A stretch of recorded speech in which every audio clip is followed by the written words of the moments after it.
আজকে আমরা আরও একটি প্রশ্নপত্র দেখব। দ্বিতীয় পর্যায়ক্রমিক মূল্যায়ন মধ্যশিক্ষা পর্ষদের 2024-এর একটি প্রশ্নপত্র, যেটা অবশ্যই ষষ্ঠ শ্রেণী বাংলা, পূর্ণমান 25, সময় 50 মিনিট। দেখব প্রশ্নপত্রে কি রয়েছে। সঠিক উত্তরটি বেছে নিয়ে লেখো। 1×6 পদ্মটিকে মানভূম দেওয়াল চিত্রের প্রতীক বলা হয়। ফাঁকি গল্পে যে নদীর নাম রয়েছে সেটি হলো কাঠজড়ি। বুনট করা নকশা আঁকা রয়েছে তালের পাতায়। পিঁপড়ে গায়ে মাখুক ধুলোর রেণু।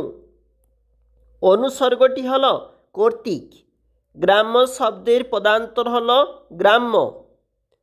গ্রাম শব্দের।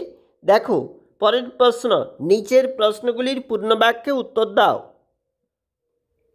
1×6 কতগুলি গ্রামের পরে সাধারণত একটি হাট চোখে পড়ে? 10-12খানি। সুন্দরবনের বাঘ কী নামে পরিচিত?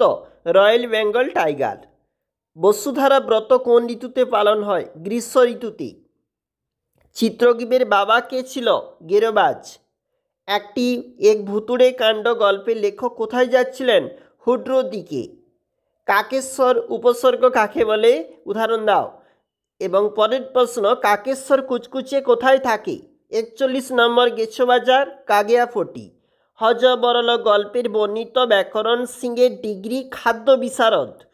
পরের প্রশ্ন, নিচের প্রশ্নের উত্তর দাও। 3টি, 3 করে রয়েছে। হাটে রাত্রি নামলে কি কি থাকে?